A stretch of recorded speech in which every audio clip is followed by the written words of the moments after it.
ನಮಸ್ಕಾರ. Agri talk with Ramesh ದೇಲಂಪರಿಗೆ ಸ್ವಾಗತ.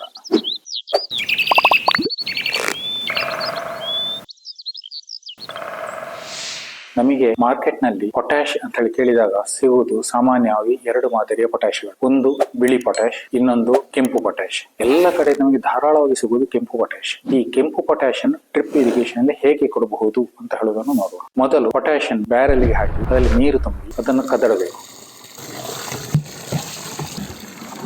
ಸ್ವಲ್ಪ ಹೊತ್ತು ಅದನ್ನು ಹಾಗೆ ಬಿಟ್ಟಾಗ ನೀರಿನ ಮೇಲ್ಗಡೆ ಒಂದು ದಪ್ಪನೆಯ ಪದರ ಫಾರ್ಮೇಶನ್ ಅಂತ ಕಾಣುತ್ತದೆ. ಈ ಪದರ ಡ್ರಿಪ್ ಪೈಪ್ ನಲ್ಲಿ ಹೋದರೆ ಫಿಲ್ಟರ್ ಅನ್ನು ಡ್ರಿಪ್ಪರ್ ಅನ್ನು ಬ್ಲಾಕ್ ಮಾಡ್ತದೆ. ಆದ್ದರಿಂದ ಈ ದಪ್ಪನೆಯ ಪದರವನ್ನು ಮೊದಲು ತೆಗಿಬೇಕು.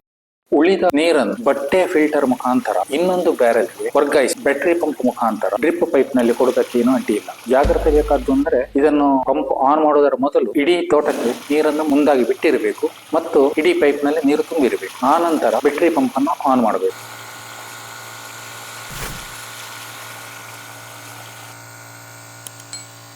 ಒಂದು ಹಂತದ ನೀರು ಕೊಟ್ಟಾದ ಬಳಿಕ ಉಳಿದ ಆ ದಪ್ಪನೆ ಪದರವನ್ನು ಪುನಃ ಬ್ಯಾರೆಲ್ಗೆ ವರ್ಗಾಯಿಸಿ ನೀರು ತುಂಬಿ ತೆಳ್ಳಗೆ ಮಾಡಿ ಅದನ್ನು ಪುನಃ ಮೊದಲಿನಂತೆ ಬಟ್ಟೆ ಫಿಲ್ಟರ್ ನಲ್ಲಿ ಇನ್ನೊಂದು ಬ್ಯಾರೆಲ್ಗೆ ವರ್ಗಾಯಿಸಿದೆ. 2-3 ಬಾರಿ ಇದೇ ರೀತಿ ಪ್ರೊಸೆಸ್ ರಿಪಿಟೇಷನ್ ಮಾಡಿದರೆ ಈ ದಪ್ಪನೆ ಪದರ ಹೆಚ್ಚು ಕಡಿಮೆ ಸಂಪೂರ್ಣ ಖಾಲಿಯಾಗಿದೆ.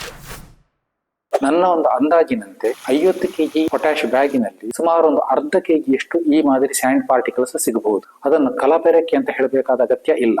ಯಾವುದೇ ರಸಗೊಬ್ಬರ ತಯಾರಿಕೆಯಲ್ಲಿ ಒಂದಷ್ಟು ಮರಳು ಅಥವಾ ಆವೆ ಮಣ್ಣನ್ನು ಬೆರೆಸ್ತಕ್ಕಂತ ಪದ್ಧತಿ ಇದೆ.